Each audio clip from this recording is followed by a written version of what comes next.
David, welcome to the Tales of Leadership podcast. How are you doing? Good. How are you doing today? Good. And I always love saying the exact same question that we just said when we were in the studio.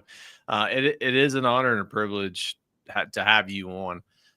And I've been a lot more intentional recently with the podcast of doing my due diligence and reading people's books who actually come on the show. And I have to say, and Goliath, the book that you wrote, is phenomenal. So I'm really like to dig into your story, but just take a quick opportunity for you just to introduce yourself to the listeners. Who's David Brown? Okay, well, I'm a regular guy, I would say, from small coal mining town in Wilkes-Barre, Pennsylvania. Grew up blue collar all the way. My dad owned a little television shop, and at some point in my teens, I decided I wanted to go in the Navy or in the military, and decided on the Navy. And some reason I decided to pick like one of the hardest things to do and become a Navy SEAL. And I did that for several years, traveled around the world doing operations with UDT 21 and SEAL Team 4. And then after that, I had a family. So I decided I was going to go ahead and get out of the Navy and become a special agent with the federal government, and did that special agent work for 27 years and retired, and decided to do some other things. Did some acting, volunteer work, nonprofit work, and here I am. Wrote a book and talking to you right now. Yeah. So the first thing that struck me about your journey is when you started. So you grew up in Pennsylvania in a coal mining town. I grew up in rural West Virginia in a coal mining town. And I think that's a great place to start. Just your childhood, you being brought up in that type of environment, and how that forged your mindset, mentality, that grit that you have to just not quit. And we'll definitely get through that, like through your story. But if you could walk me through your childhood and some of the key memories that forged who you are. Well, I wouldn't say it was a bad childhood. My parents had 5 kids, and I was at the end of that. So as most kids that are at the end of 5, we don't get a lot of attention from your parents. So I was out running around in the wild a little bit, but I did, my mom was a fiery Irish redhead.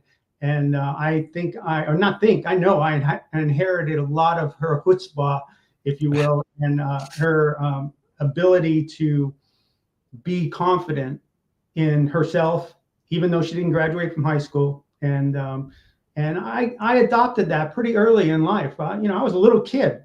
When I say little, I was like the smallest kid in class, always even smaller than most of the girls. So I got picked on a lot. And from that, I would say a lot of my personality came out and developed from there to be, as you say, some grit. And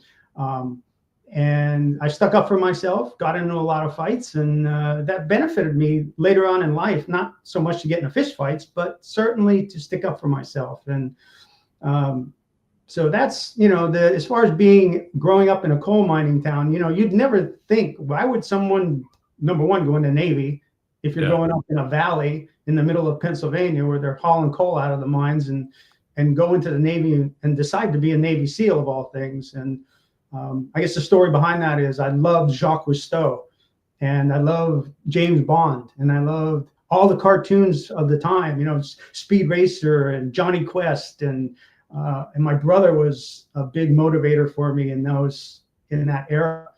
And so when I decided I was gonna, I wanted to decide I was gonna go in the military, because there weren't really a lot of options for me. My parents didn't have the money to send me to college or pay for it. And so I was a very practical person. And I thought, you know what? Navy's going to give me room and board. They're going to feed me, and they're probably going to teach me something. So, I decided to be, and then maybe that's another story you want to, extrapolate a little bit on, but I decided on being a Navy SEAL. Yeah.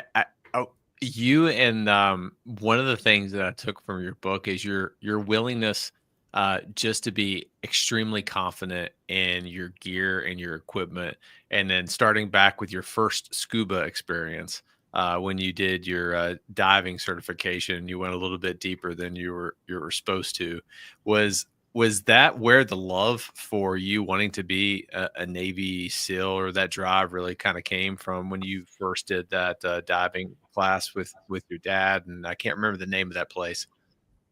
At Harvey's Lake in Pennsylvania, it's a natural cold, very cold water lake. And it wasn't something you jumped into, even in the summer, and said, oh boy, this is nice and warm. You froze your butt off all the time. And you're right. I had my first scuba lesson at about 8 years old. And, today, if you were, and kids get certified scuba even at 8 years old today. But the difference is I had no lessons. There was a guy with a tank, or had a dive school, and he put a tank on my back and said, don't hold your breath, swim around in the lake, have a good time. And then he went up and talked to my dad while he threw me in the lake and I swam around. That was my first scuba experience. And I just loved every minute of it. Froze my butt off. Went, as you said, he said, don't go any outside the swimming area. Yeah. Of course, I wasn't going to listen to that. So I saw a sunken boat down in the depths, and I said, that's it. I'm going to go to it. And I did. How heavy were the tanks? Well, that tank wasn't so heavy. It was a little pony tank. I probably weighed about 60 pounds then. But, a steel cylinder back then, we were using all steel. They didn't even have aluminum yet. And so It was about 35 pounds. And so it was more than half of my body weight when I did get my first tank. Like I said, I was the smallest kid. And when you throw 35 pounds and then you put dive weights on, it was a challenge just to get to the water. I can resonate with that, especially being in the Army and combat arms. Some of the forced ruck marches that we had to do. I remember going through Ranger School and we weighed our rucksacks. I think it was in mountain phase. And when you're the AG or you're a gunner, I think all the equipment that you're wearing to include like a tripod or your belt, like I think I was carrying over 120 pounds. And at the time I weighed 100. I think I got down to 180 pounds, and I'm a 6'2" frame. So 180 was pretty light. I was like, man, I don't know how like little guys do this. Cause like I was at like the top of my physical capability. And that's what, reading your story, I tie a switch with you of learning to take off the governor, if that makes sense, of when you started doing wrestling at a very young age. Could you walk me through how you learned your physical limits, but then went beyond that at a very young age? Because I got that from your wrestling experience. I'm curious. Well, the wrestling experience was a result of my failed attempt to be a football player the year before. It's less than about 80 pounds. Playing freshman football was not a good idea. So I got my butt kicked and I quit. It was a horrible experience and something that actually stuck with me the rest of my life. And there's a big definition of what failure is and quit is for me, probably different than everyone else. But anyway, we'll go into the wrestling story. There was something inside of me inherent that said, you know what, you're not going to be a failure the rest of your life and you need to do something about it. And I joined the wrestling team, and lucky for me, I was a natural 98-pound kid all through high school, even as a senior. And I managed to get to the district championship. And in the I wasn't the best wrestler in the district, and no one thought I had a chance to win. And I made it to the semifinals, and the person I was wrestling did a move on me, wrenched my shoulder, took me to the mat, almost knocked me out. And I managed to recover from that. And I beat him, at the last second I beat him. And, but I was hurt. My shoulder was on fire, and I was in the finals, and I had to make a choice at that time. The coach was saying, you could do this, you can do this. And it was either, go back to the way I was in football practice and quit and be a loser, or go into that final and convince myself that I was going to win, because you can't win if you don't convince yourself you're going to win. And two things I learned about that match. Number one is you could be the underdog and you can still win, and you can win especially physically, even if you're hurt, and I was hurt pretty good. Yeah. And at the very last moment, last period, I was getting beat, thought I was going to, and that there's a thing called this quitting spiral. I don't know if you're familiar with it, but it's why most people quit is because they convince themselves there's a better reason, it's better to quit than to go on in the process, because the process is so difficult. It's painful. Maybe it's physically difficult or mentally difficult, and people create reasons why they should stop and go to the easier route. So I had a choice. I was going to either succumb to my quitting spiral or I was going to push forward, and I did. And that another major milestone for me growing up and using it later on is, after that I said, you know what? Not only am I not going to quit, I know I can win through this process, even if I'm the underdog. And that was a big deal for me, and that's why that story is in the book. When you went to that, I think the regional championships of where you won, and I found myself getting lost in the story, because I also like wrestled in high school, and there were just a couple times of where you get in a flow state of where you're wrestling, of where it just becomes almost like muscle memory. You do these moves and it just feels so fluid, and other people are watching you and it looks almost incredible. But when you're in the moment, it just becomes a fluid as like water. What injury did you have before you went into that? Like, I was curious when I was reading your book, I knew that you were hurt, but what was the injury that you were diagnosed with? Well, you mean it happened during the match, you mean, right? Yeah, during the match. Yeah, it was. So if you're familiar with wrestling, then you know what a bar arm is, right? So I had stood up on the semifinal match. I stood up to escape, and my opponent took not one but both my arms and put them in a double bar arm and tripped me forward. Oof. And as he did that, he fell on top of me, taking my arm and wrenching it up to the base, by the base of my head, and almost pulled my arm out of the socket. And so that was the injury I had going. And not to mention, luckily my face broke my fall on the mat. And I was basically almost knocked out. They brought the smelling salts out to get me to revive me, and then asked me if I wanted to continue. Back in the day, things were a little different. I guess today they would have dragged me off the mat and said you're done, but not back then. Yeah, I just think about like so both my son and my daughter wrestle, and in these tournaments, and to kind of frame it, my daughter's 11 and my son is 7, but the intensity of which that I see these little kids just going, and then like me as a father, being on the sideline and trying to root on my son and my daughter, I find myself getting like so forcible that I'll get down on the mat and I'll start like slapping the wrestling mat. There's just something about wrestling that it just fires me up, because I think it's a great sport to teach that intestinal fortitude and that do not quit. And I really can't think of another sport in time that teaches those valuable lessons at such an early age. And I love how you transition from a failure in football, which when I was reading your story, you were crushing it, but it got to a point of like physically, you just couldn't handle it with the weight and like just getting crushed by much larger human beings. But then you pivoted that failure in your mind, you processed that, and then you challenged yourself in wrestling. And I think that's a theme too that I noticed with you throughout your leadership journey, that failure won't define you, that you'll push yourself and you never let failure happen again throughout your entire professional military career, at least. So that's awesome.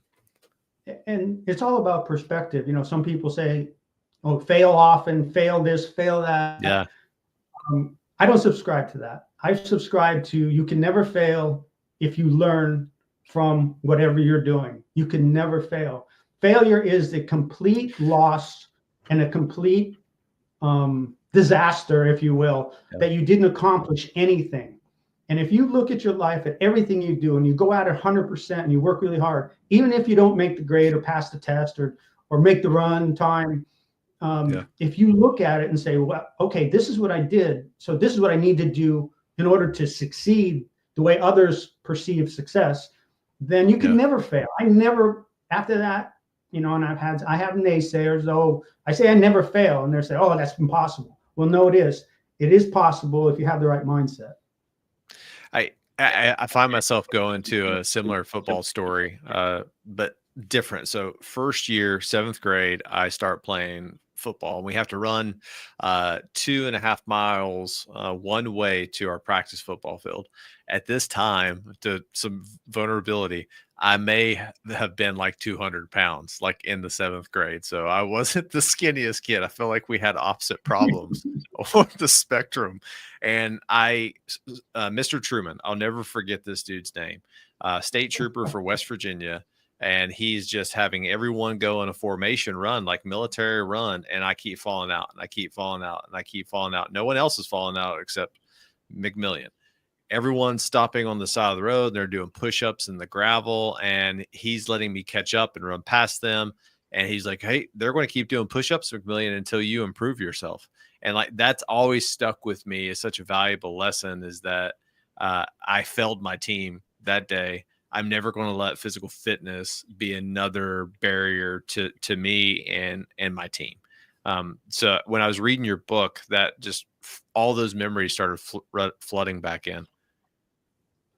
I'm so glad that I get goosebumps when I hear people tell me stories like that. And I've had a lot of people contact me and said, I related so much to the stories because I thought I had really interesting stories, but I also knew other people were going through very similar things than I was going through. And Yeah. I thought when I wrote the book, I wanted to say not just how I did things. I wanted to come back. I wanted people to analyze themselves and say, Yeah. know what I did. Why did I do it? And why did I go in this direction and not that direction? Some of it's good, some of it's bad. But I really wanted the reader to put themselves in my shoes and then in their own and ask themselves the same questions. One of the things that struck me most about your book is how you started it and how you finished it, because it's not a chronological flow, if that makes sense. You started with a failure, and a very transparent failure at that, of your wife, very long time, leaving you in a divorce, because the level of success that you strived for within the Navy and within federal law enforcement, and not wanting to fail, if that makes sense, and knowing that relationships were probably struggling with you, like that resonated so deeply with me, because me being active duty, and when I was a company commander and had a privilege of doing that twice, almost every point of friction in a soldier's life is their family. And people don't truly understand, even in the federal side or government service side, the sacrifice that people have to go through. And I was telling you that I just started working at the Pentagon now. That's an hour commute one way and an hour commute back. And it's intense. And who shares that burden? It's the families. But you starting that book like that with a failure, it hooked me. So what made you start it with that story? Well, what you just said, it hooked you. I wanted the reader to understand this is not a book about becoming or being a Navy SEAL per se. Yeah. This was a story about a human life that went through traumatic and remarkable amounts of tragedy. But the reason why I came out the other side the way I did was because of all the events leading up to that point, all the difficulties and the overcoming the obstacles. And I wanted to be as real and as heartfelt at the very beginning, because I wanted the reader to trust me the rest of the way, to know that I was going to give every emotion and every detail that I could to the reader. I really think that was such a beautiful like opening to your book, because then I was fully bought into how can someone that goes through being a Navy SEAL, and I come from like a slight SOCOM background, so I understand like what you had to go through. How could someone be that successful, be a federal agent, successful in that, but start off with that story, and that really piqued my curiosity where I wanted to deep dive into that. So I think that's a beautiful transition point to, all right, your high school time, some of the things that forged you as a very young man. What drove you to join the Navy, and walk me through that experience of you wanting to join the Navy and be a Navy SEAL, and you can tell your recruiter that story. Yeah. I don't want to beat a dead horse, but I'm not a big guy. So when I walked, first I went to my parents and said, "Are you going to pay for my school, my college?" And my mother basically just said, "No, it's not going to happen."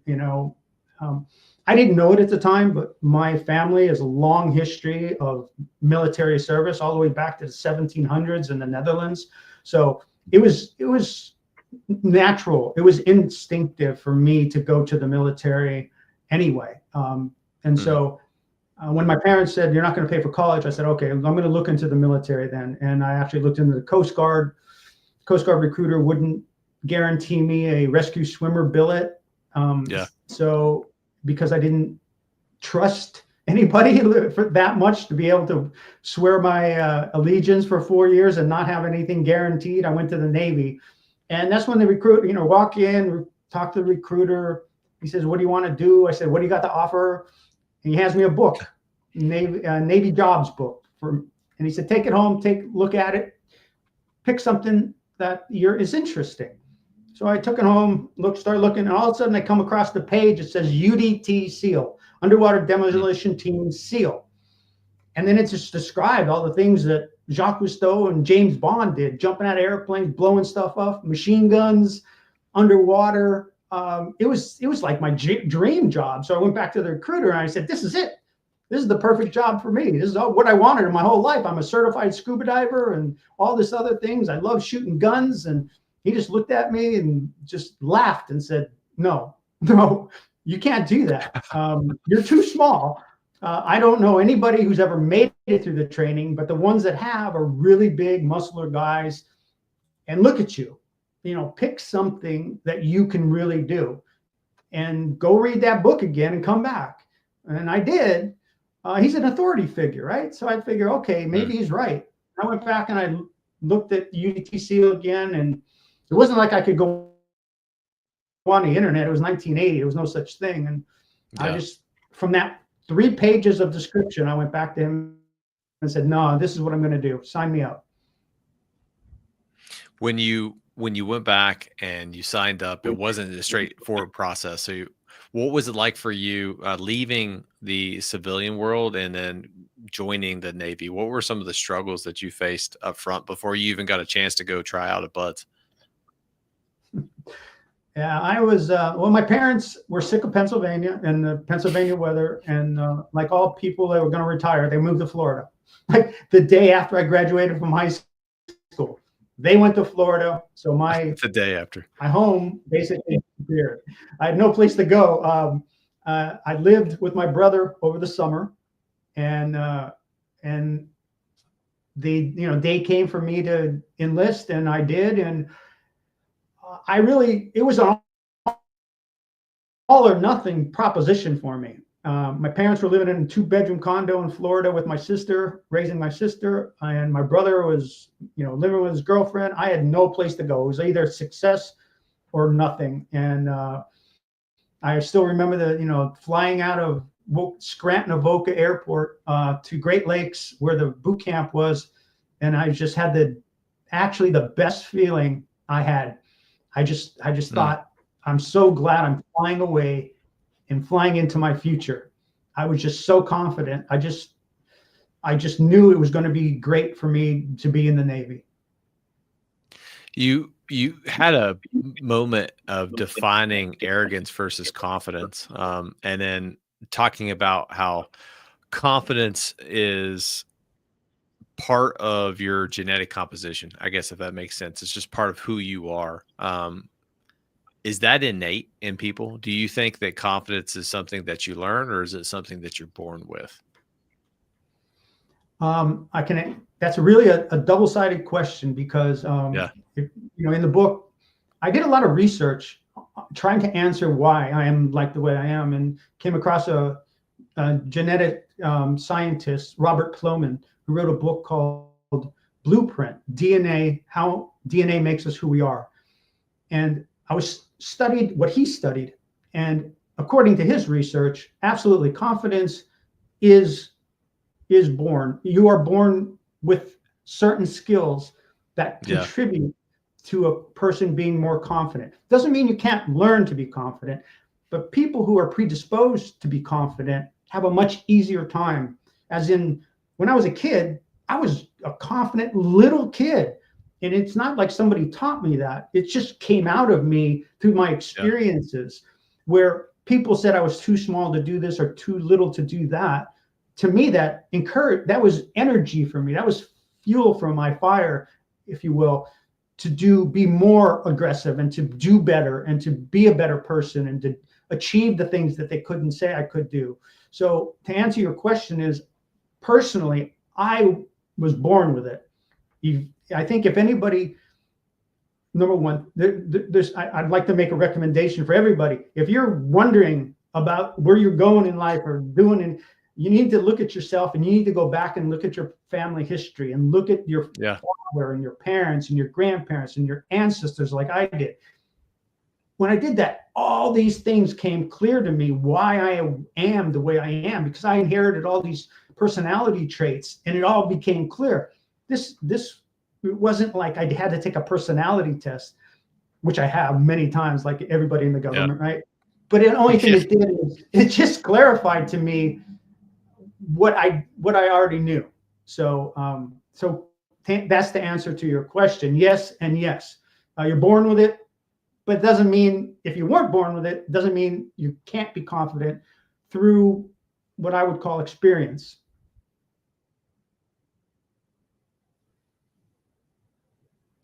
Could you say that again? You kind of cut off just a little bit.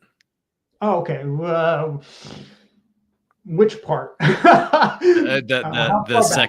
second part, if you weren't born with it. If you weren't born with it, then it doesn't mean that you're out of luck as far as confidence goes. Yeah. Confidence is manifested through experiences. The more familiar you are with an experience, the more confident you become. That's different than being personally confident in yourself. Confident in an ability to do something is one thing. Being able to start something, you have to have personal confidence, and that comes from within. And that comes from life experiences, and that comes from knowing you're going to eventually succeed in some way. I 100% agree with that. Confidence was always something that I had growing up, even, as a heavier child going through, middle school, getting picked on and bullied because of my weight. But that was something that I always had in me when I was going through junior high, when I was going through high school. I always seeked hard things. And I love how you tie a lot of your own self-discovery to your past and your family's past, and identifying that, hey, a sheepdog tendency runs in my family. There's a reason that I'm drawn to the Navy and these types of career fields, because it's in my DNA. And I honestly, I've filmed over 100 episodes now, and no one's ever made that correlation. So I'm definitely very interested into reading that book that you cited in yours. It's great. It really explains a lot and reveals why you are the way you are. And through statistics, I'm not a scientist. I'm a trained criminal investigator, but I just felt that if I said things on my own, if I gave you a list, or I said this, or these were my opinions, that only holds so much weight. But when you go to the actual scientists who did the studies, and there are many, and they're quoted in the book, I think that adds the credibility in the comfort. If somebody wants to look into themselves and say, wow, why am I like this? And what are my abilities, and why do I have them? It's a great way to do some research and feel comfortable about yourself, because you don't inherit only the good things. Sometimes you get the Yeah. bad things, right? Yeah. Yeah. And so, Yeah. that explains, that explains so many things to so many people. I have a Scotch Irish background with my last name being McMillian. So I have a tendency sometimes of having a short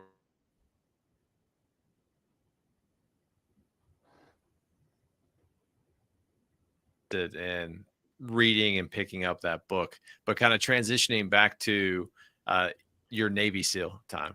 You just show up to Buds before you get ready to train, and reading through your book, you struggled with running. How did you improve that before you got into Buds your first time around? Um, well, when you have a 28-inch inseam,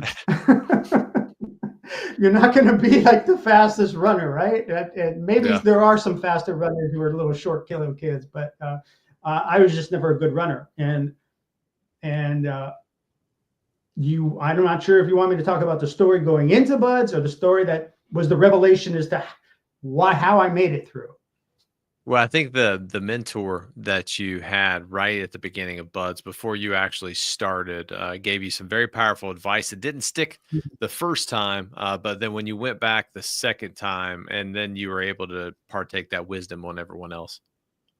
Yeah, I was really lucky when I got there. I had a senior chief pull me aside. Wasn't a really big guy, a little bit bigger than me, and he just knew, because he went through it, the challenges that I would have. And one of the things he said, and I didn't understand it at the time, but he said, when you're running through sand, you just step in the footprints of the person in front of you. Every time you run in the sand, you leave a Yeah, divot. And so the person in front of you is leaving these divots. And he said, just step in the footprints of the person in front of you. And that's how you run in soft sand. He didn't give me the physics of it. What he was doing, he was giving me the mental aspects of it. You need to stay with the rest of the group. And by doing that, you're taking the energy of that person in front of you in those footsteps. And you're making that, and because I was such a weak runner, mentally, it was really good for me to understand that. And it meant a lot more later on in training. I think that was extremely fortuitous too. Like you getting ready to go through this very hard process, having someone who shared the same physical struggles as you to help get a leg up, at least from some of your weaknesses that you had. It was funny reading your book. You and I share a story about one obstacle, the dirty name. Uh, I remember going through Ranger School. I was running down a mountain. The very first obstacle there is the dirty name, and I was like, "Ah, I'm going to breeze through this." So I'm running full speed. I jump on the first log to the second log, and I think I'm going to ace it. And then I'm just flying, and I hit chest smack on the third log, knocks the wind out of me, and then I fall down. And then when I was reading your book, it's funny because that brought back that memory of me at Ranger School that I tried to like suppress and just keep far, far down. Yeah, it was very difficult for me. That was the one, besides running, that was Yeah. truly an obstacle, both physically and metaphorically. And it was something that it didn't matter what my size was. I had to Yeah. figure out how to overcome it. And because, as you know, going through military training, especially special forces types of training, they don't make concessions because you're No. 5'3", and they don't make concessions because you're 250 pounds instead of being 150 pounds. You got to do everything just like everybody else does. You got to carry the same weight. You got to swim. You got to jump. You got to do all the same things. So that obstacle, regardless if I was a few inches shorter than everybody else, I had to figure out how to get over it. Going through Buds the first time, what were some of the challenges that you kind of went through, and how did you overcome them? Well, the biggest challenge was running, as I told you about, and as the story goes, unfortunately, I checked in almost 2 months before the training started, and they don't let you sit around in the barracks when they're waiting for your class to form up. So I was out there doing physical training and everything else with everyone else, and as my first class formed up, about Hell Week is, if you're familiar with Hell Week is 4 weeks into first phase. I'd already been doing the physical training then for 8 weeks by the time I got to my 4th week. By the 3rd week, I was in pretty bad shape. I had these large golf ball sized knots on my legs, and we just got done with log PT, another infamous exercise in special forces training, and I didn't know it, but I had pulled a muscle in my groin, and we were going into a 4-mile timed run, and I could barely get out of bed that morning, but popped a bunch of Motrin, got up and dragged myself out to the beach and did a 4-mile timed run. Not very well, barely made the distance, let alone didn't even come close to the time, and I dragged my left leg over the finish line, and they sent me to the sick bay to see what was wrong with me. And the instructor, so here you got, I got a guy, you got a guy here who can barely walk, and the instructor looks up at the pull-up bar and says, jump up there. I'm like, what? I can't even walk. But I jumped up. I managed to get up there on the pull-up bar, hanging on the pull-up bar, and he brings out a ruler and he puts it under my feet, and he says, one leg is shorter than the other. Brown, you got a problem. You can't go do SEAL training. I thought he was nuts. I've been through so many exams and everything. So they sent me over to sick call, and they did a bone scan and some other things and figured out, yeah, I pulled the groin muscle, and I'd broken both of my legs. I fractured both tibias on my left, both left and right, and from running, believe it or not. This happens. It's a frequent injury in buds because of running in jungle boots, and unfortunately happened to me. Cracked both of my legs. But the good news is when I went to the review board, they had rolled the other people out that didn't make it, but they looked at my record and said, anybody can run a 4-mile timed run on 2 broken legs, you get another shot. So, and I go back to my wrestling story for the grit to know that even though I was hurt, you know what, I'm going to finish this. I'm going to finish the run. I'm going to complete the mission, if you will. Yeah, I think it's that killer instinct that you learned. I think there's only a very select amount of people that go through life and they truly challenge themselves physically to where they get to a point, and most people just quit. If you go out on a run, you're doing like a 5-mile run or something like that, most people just quit when they get uncomfortable. Another next group of people, they'll push themselves, but there's a very small percentage of people that I believe that have been discomforted so much to where they are able to push beyond physical limitations, like an actual injury that you had. And I think it's a blessing and a curse from your story is that you went out there, you did a 4-mile timed run, and you had 2 broken legs. But because of that, the grit that you did to go through there, you were given a second opportunity and you capitalized on that second opportunity. Could you walk me through that? They sent me out of training for 8 weeks. 8 weeks is enough for bones to heal. And I came back in and started at the beginning of training. Yeah. And this, running, go back to the running story. I'm still not a fast runner. And they had what's called the goon squad, and everybody who fell behind in the run was put in the goon squad. And I was put in the goon squad for the first couple weeks of training. And in the goon squad, one of the wonderful things you get to do is go run, jump in the ocean, roll in the sand, and then you get to do all kinds of torturous exercises until you collapse, basically, or until you win a race, let's say. One of the races was carrying people. You had a fireman's carry one of your team or one of your trainees, and you would do races in the sand. And one day in the goon squad, I was told to carry a guy named Tony Gumatau. you can just imagine what Tony Gumatautau looks like. He He's a sounds like a Samoan. massive guy. Samoan. He's a Yep. Samoan, 230-pound Samoan. Wow. And I was about 116 pounds at the time. That's incredible. And they're like, okay, Brown, you and Gumatautau pair up. Run over the berm, hit the surf, and then come back. Good news was Tony Gumatauta threw me over his shoulder like I was a rag doll, and he ran up and over the berm. We jumped in the water, so we had this huge lead. And then came my turn. I'm at the bottom of the berm, and Tony basically climbs over my shoulders. He's covering my entire body, and I'm walking up the soft sand berm with him on my back. Basically like one. It was. I don't know how to describe it other than holding my breath, gritting my teeth, and carrying a Volkswagen up a sand hill. Got up to the top, started running down this. Running down is a lot easier than carrying him up.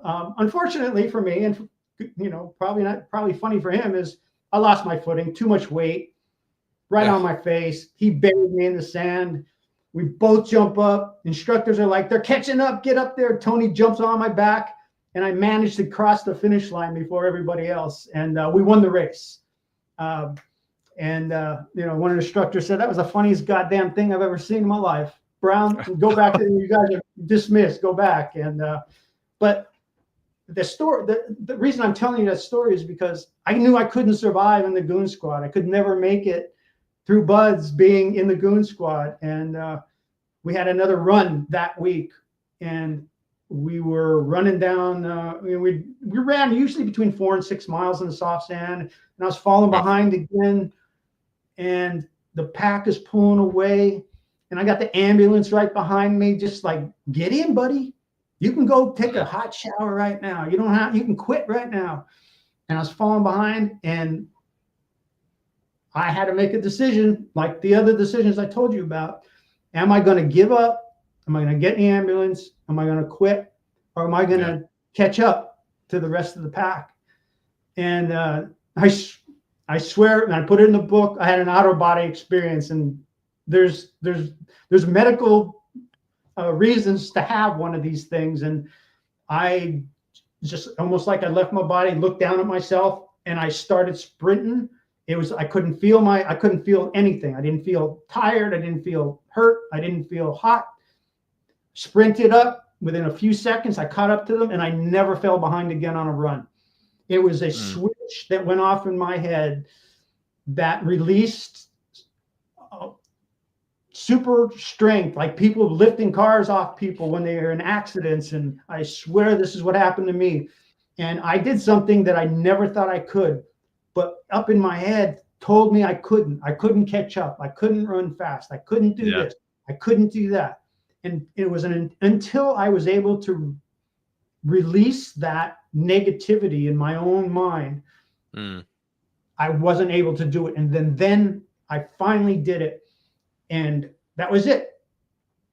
The only reason I couldn't run as fast as everyone else is because my mind said I couldn't. It's not because I didn't have the physical ability, because I caught up and I never fell behind again. Yeah. I reject the fact that short people aren't fast, because I remember going through Ibolic and just like everyone was crushing me on runs. As infantry officers, Brian Simkowski, I'll never forget this guy. He was able to run 10-minute 2 miles, sub 10-minute 2 miles. But that's such an interesting thing to me, of like when you get into a physical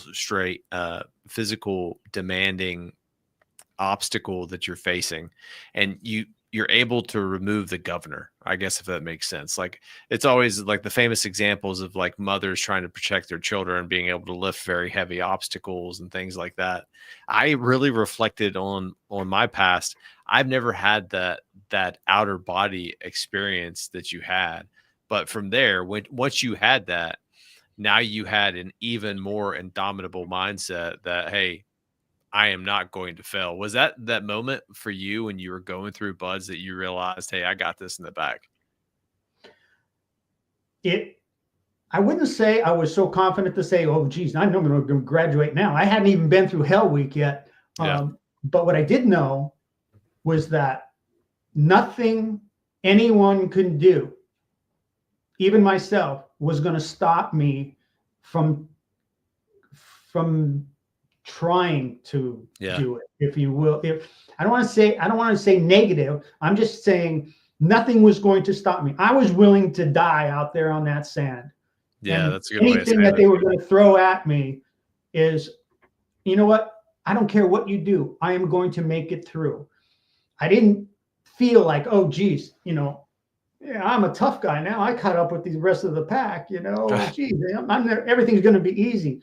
But what I did know was nothing they could throw at me was going to stop me from doing everything I can, up to the point of death, if you will, that nothing was going to stop me.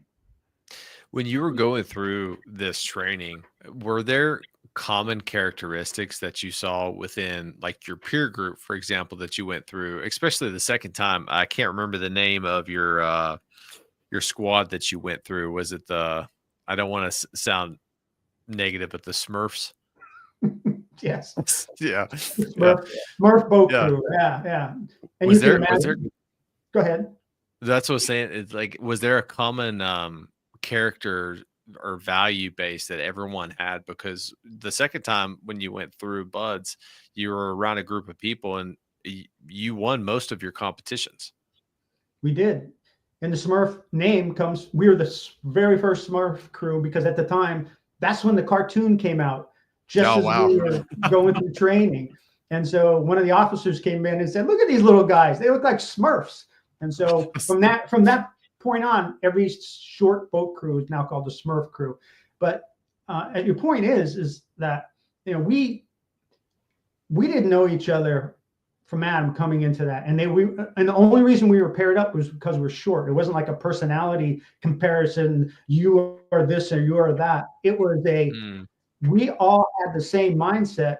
And I want to say that genetically, we all had the same qualities that we had developed since we were kids. And we all came into this experience being in a boat crew, that we were going to help each other.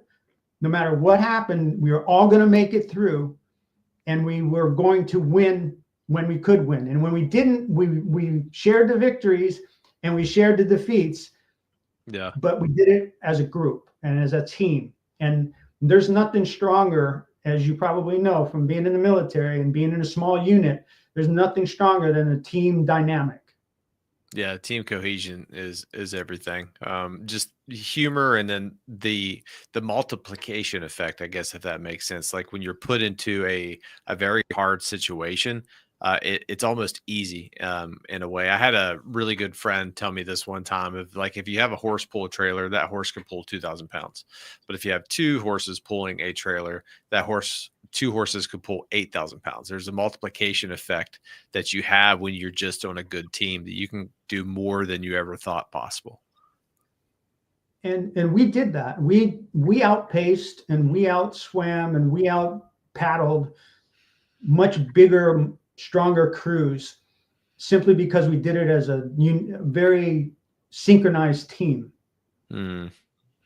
Yeah, that's the key thing there, that you operated as a team. There was one story in the book too of where you were doing, I think, one of your final evolutions, and you had a pretty significant flip over with everyone. I think you even ruined your ducky. That's what we call them. At least when I was going through Ranger School, they were called the duckies. Could you walk me through that experience?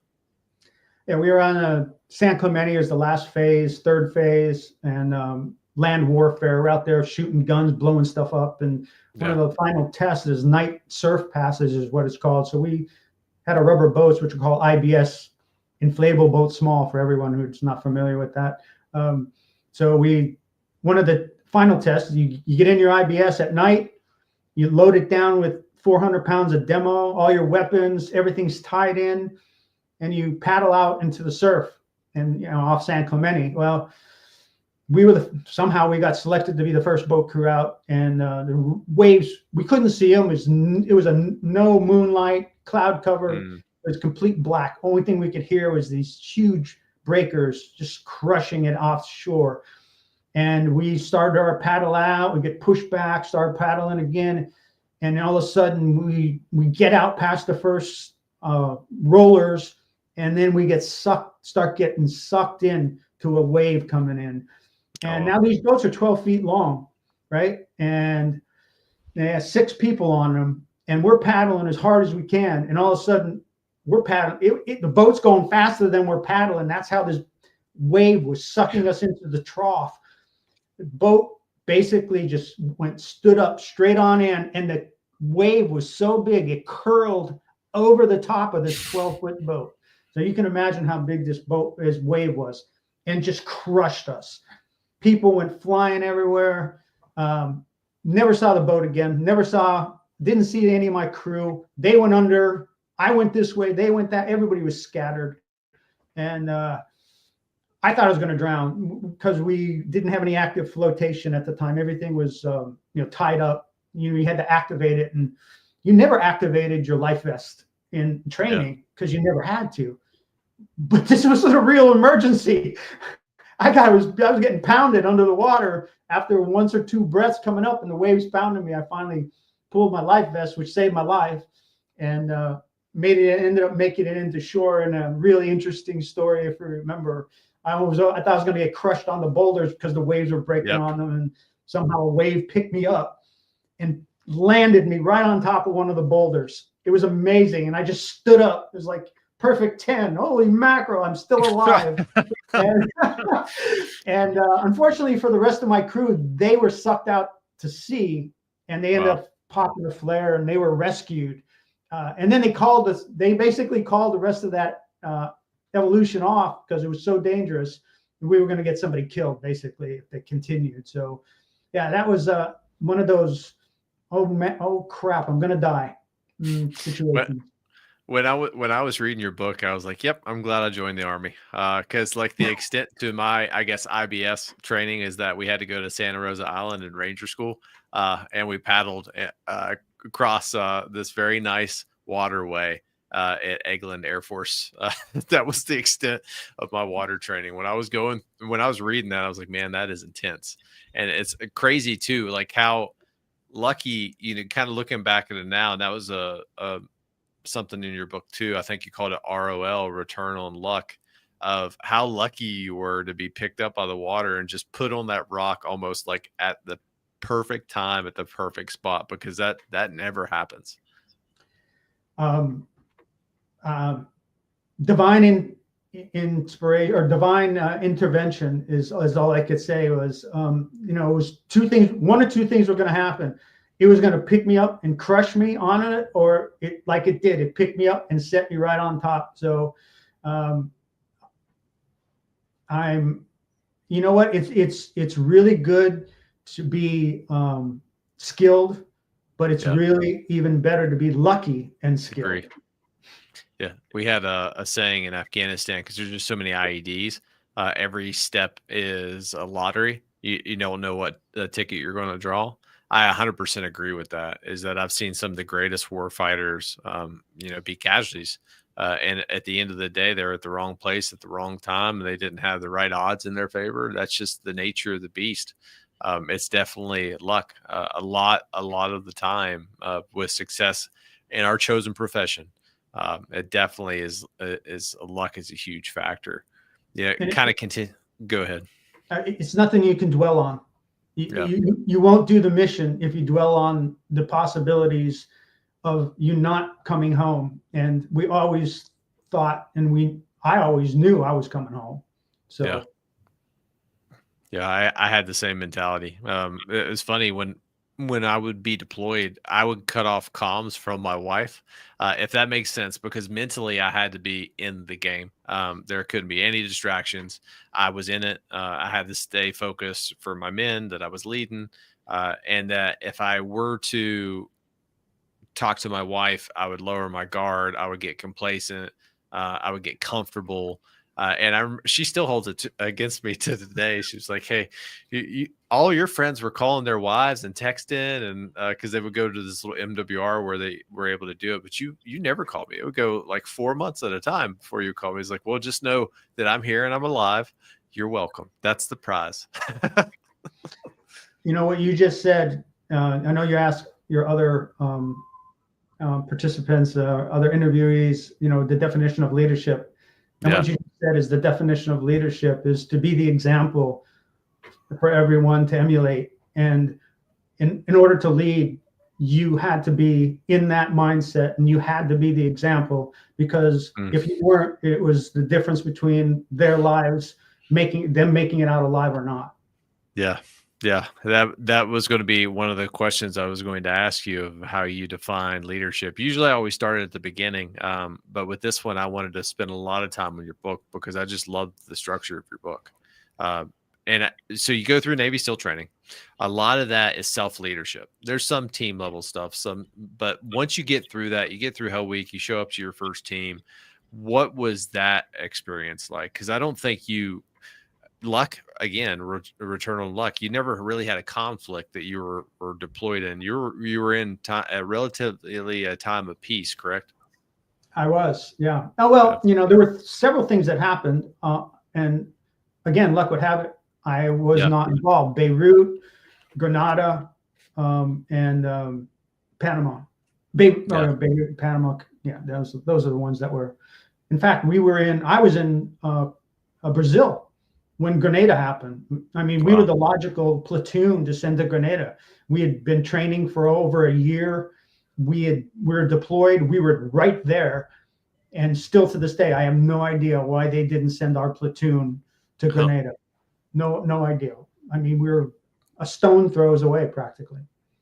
What was that experience like from a leadership perspective? Is like, hey, you're most of your career up to that point, you were just focused on yourself. Hey, I had to be at the right place, the right time in the uniform. We were doing team level stuff. I had to go through this training, but then you show up and you're part of an actual team.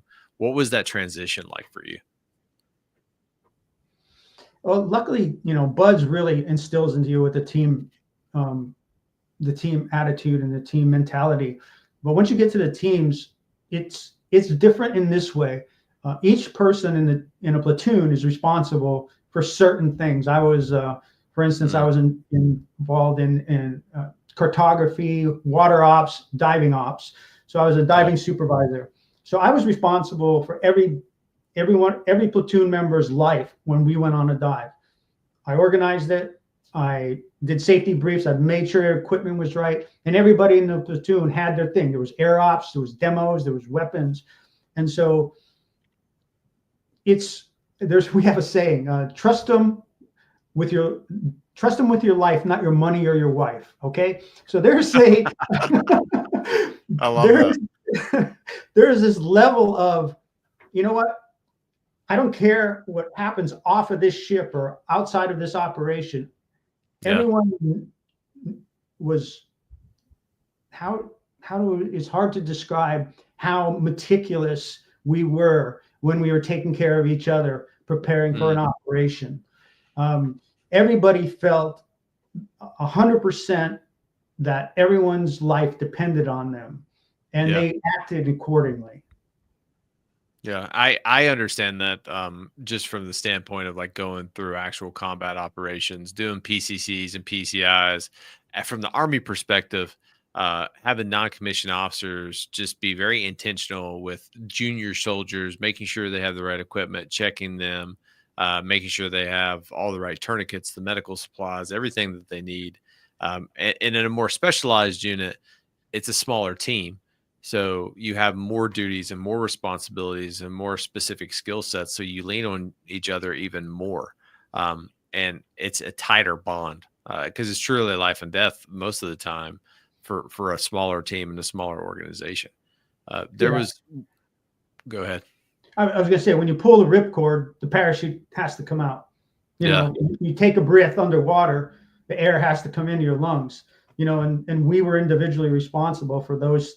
I was responsible for that happening for my teammates. So but I gotta brag a little bit. I had like one of the best leaders to teach me on when I deployed to South America, and Bill McRaven. So I was going to ask you that next, so I love that. There's I don't know how other officers are in other military commands, but Bill McRaven was like a brother. Granted, he was the lieutenant and he was in charge and he made things happen, but he took care of everyone as we were brothers. That's why I guess maybe that's where the long live the brotherhood type of the saying goes. And he was an officer, and we understood that, but he was more of like a blood relative, and he led like he was leading his family. That was going to be one of the questions I was really wanting to jump into, is like, what were some of the defining lessons that you learned from him? I guess to start off with a funny story of how you got in trouble and how the one time you saw him possibly get mad. Yeah, he's about as level-headed as you can be. We were doing a hydrographic reconnaissance on a very cold beach in Chile, and it was taking longer than anticipated. And so my leading petty officer said, "Go back to the ship and get some lens paper. We're going to have to guide these Marines into the beach at night, and the only way we could do that is with our lights." And so I went there, and I'm running around the ship looking for this red lens paper to cover our flashlights. And I get up on the bridge, and officer turns around. I don't know him from Adam. He said, "What are you doing here?" And I'm soaking wet. I'm in my booties. I'm sandy, and I'm standing on the bridge of the ship.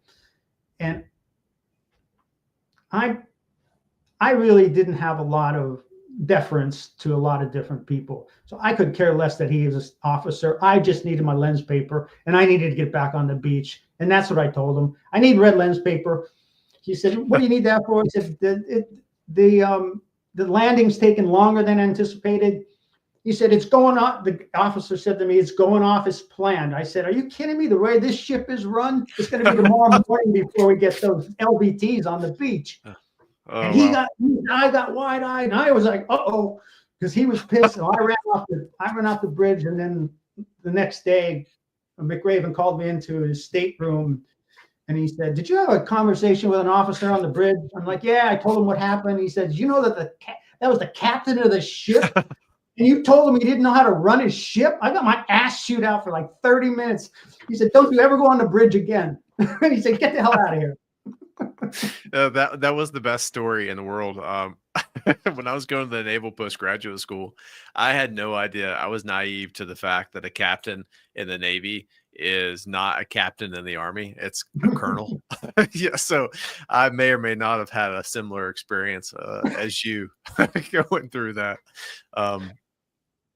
Yeah, what a blessing to have at the time McRaven as a young officer be one of your leaders that you were able to learn from, because everything that I've read about that man is that he is the standard, if that makes sense. Yeah, another leadership quality is care for your people. Yeah. And care develops trust, and he certainly cared for us. Yeah, that's it's a breath of fresh air when you lead your team as a family, because I think too often nowadays I call it transitional leadership, because I see it all the time in the military, of where people view people as objects to advance their careers. They see them as a transitional stepping stone to get across that pond. And great leaders, I truly believe, are transformative. They invest in their team. They truly care about their team, not just from a standpoint of what you can do for me, but like, who are you as an individual, and lead you as a family member. Because at the end of the day, you guys are family. You spend more time with them than you do your actual family, at least from my background. And I know you could probably attest to that being true. Yeah, absolutely. You're 100%. As a special agent in charge, when I was hiring people, one of the things that I would tell them in their interviews is, "I'm going to hire you for a couple of reasons. One of them being, I see in you the ability to rise up to the level I'm at, and my job is to make sure you have are trained, and you have every opportunity to replace me at some day. And Mm, I wanted to instill in the people coming into my organization that they're going to have every opportunity to advance as much as they possibly can. Not everybody will, but as much and as quickly as they can. that I think that is beautiful. And that's a nugget that more people need to hear, is that your job as a leader is to work yourself out of a job. Yep. And John Maxwell, the 6 levels of leadership, I think or 5 levels of leadership, kind of defines that perfectly at the summit. Your job is to work yourself out of a job because you've trained your people so well. And at the end of the day, it goes back to that multiplication effect, and I think that's a beautiful transition point, because I know we're a little bit short on time. And I'll be honest with you, I have so many questions because you have such a unique background of where and what you've done. But why did you choose to leave the Navy after you got your Trident and then go into federal law enforcement? 2 reasons. I climbed the mountain. Yeah. I became a Navy SEAL, what I wanted to do, and I just realized that wasn't the pinnacle of my life or my career. And when you climb a mountain, what's next? Another mountain, right? Cloud bigger mountain. That's it. So I had a family also, and I wanted to actually see my family because I was deployed almost entire time I was with the teams. So, and I wanted to choose a profession where I can further my sheepdog characteristics and traits, and as I would say, carry a gun and wear a suit and carry a gun, and protect society from the wolves, if you will. Yeah. When you were going through federal law enforcement, what were some of the similarities traits that you learned being a Navy SEAL that correlated to federal law enforcement? Because to me, that seems like two polar opposite backgrounds, if that makes sense. Like very specialized, special operations unit, then going into federal law enforcement, and then, like you said, being a criminal investigator. It seems like a different skill set. Well, it is in when you say skill set, yeah. But when it comes back to, personally, what your personality is set up for, and what will make you, which gives you the best opportunity to excel and be the best person you can be, that was the job for me. My whole thinking was, number one, the teams and law enforcement, integrity is number one. You have to have integrity going into the teams, and you have to have integrity with law enforcement. You can't go and testify in federal court if you don't have integrity. And I was saying about integrity, no one can take your integrity. You have to give it away. You need to protect your integrity like it's your life, because it is. And confidence is another thing I talk about. But to answer your question, they are not mutually exclusive, being a military small unit, because when I went I was an NIS agent, NCIS, an EPA agent, Environmental Protection Agency, and then later with the Interior. They're all smaller organizations. So actually it fit really well into the mantra that I followed going through the teams and into the special agent work is we worked in small teams. We worked very hard. We were very dedicated. And the difference was since I wasn't in a war with the teams, I got to go into battle, let's say, when I was as a federal agent. That was one thing that I noticed throughout this entire journey. But there was definitely a clear point of you were relentless throughout your entire life. Football, that was one of the key things that was a failure. Then you remedied that with wrestling. You joined the Navy. You and Mary had a split. You realized that was a failure. You went back. You conquered that. You went through Buds. You went through Hell Week. Then you meet the pinnacle of your federal law enforcement career.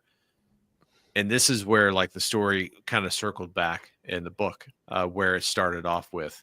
And this is going to be a harder question, right? But was that relentlessness that you had, looking back now, would you have changed it? Would you have tried to have like a different type of, I hate the use of the word balance, because I genuinely don't think that we can achieve that in our lives, but like a harmony. As you were going through this, would you have still had your younger self? What would you say to your younger self if you had to redo that all over again?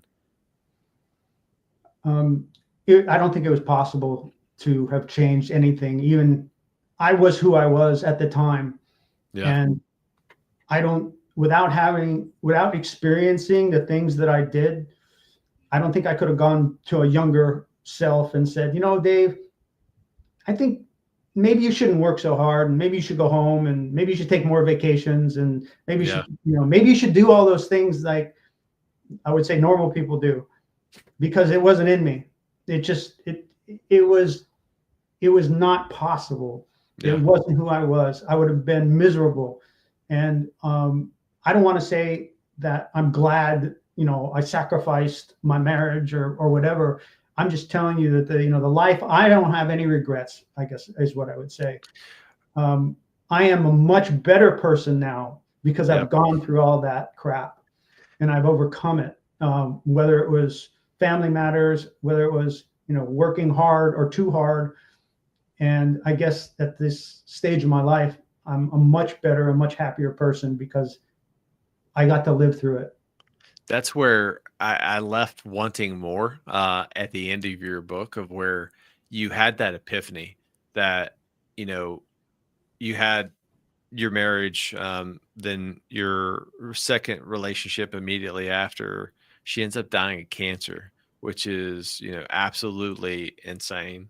And then you finally find someone that allows you to cover your weaknesses, if that makes sense. Not necessarily your strengths, but your weaknesses. And I think of this as like in a military operation, we all have dead space. Dead space is a terrain that we can't put obstacles on. So what do? We typically try to like Constantine it off, or we cover it with indirect fire systems. We all have dead space in our life for blind spot. And I think I've been blessed from the opportunity, because you and I share the same trait. And I think of myself as a sheepdog, is where I I go through life and I always try to get the hardest jobs. I always try to push myself to get to the top of that mountain, regardless of where I'm at. But my wife has always helped me along the way. And you, and hearing your story, it just, again, it resonated deeply because it brought me back to the end and then where you're at right now. Could you just share like some of the techniques that have kind of helped you decompress that, of how you internalize what your strengths were and then what your weaknesses were, and how you were able to just grow? Through the process of writing the book, I I was trying to answer questions as to why I am Mm, the way I am, and why can I not relax, and why can I not be satisfied? Why can't I celebrate the victories that I've had, or the yeah, certificates, or the accolades? And I look back on my life and I was not happy. I was not satisfied. I didn't feel successful. yeah, And it wasn't until I did this evaluation that I talked about, go understand your, I had to understand myself in order to appreciate where I was in life, and to be, I know this sounds corny, but to be a happy person, to be satisfied with the things that I've done, and to look forward and to embrace my personality, which is pathologically persistent. yeah, I have to move forward constantly. And instead of looking at it as a negative, to the going to the next mission and the next mission and the next mission. Now I know that's inevitable, but at least now in between missions, I take time to pause mm, and to celebrate my life, mm, knowing that the next mission is coming. But that's okay, because that is a positive for me now. And my wife, as you said, you have to have someone in your life who yeah. grounds you, and she's there cheering me on the whole way, understanding that I'm always going to go for the next mission, but she's there to help me celebrate the times that are now. And that's honestly such a beautiful thing, of when you have a relationship like that, of where yin and yang. My wife is very calming and soothing, and I am a javelin. I am a hammer. We are going to get it done. Two totally opposite people, but we make each other better and stronger the end of the day. And I love how you ended the book of where you started, because it's such, again, a transparent view of your whole process and your whole journey and how you reflected on that. And that's another nugget too that I don't think too many people focus on, especially when it comes to leadership, is that the person that you need to study the most is yourself, because you are with yourself 100% of the time. And there's so much tacit knowledge or lessons that we've learned that we don't internally process, but it's there subconsciously.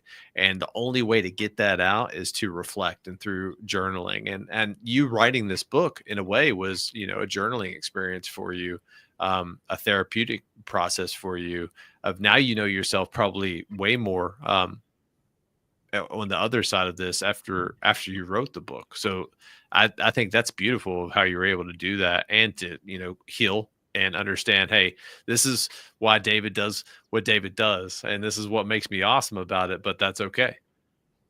Exactly it. I think everyone should write their own book, whether they publish it or not, it doesn't matter, to understand themselves and to, like I said, celebrate themselves for all the achievements that they have done, and to look back on the moments that they weren't all that great and figured out and understand how they got through them. I think everyone would be a better person if they did that. I agree 100%. So 2 more questions for you. Mm-hmm. What projects are you currently working on right now? Do you have anything else that you're working on in the future?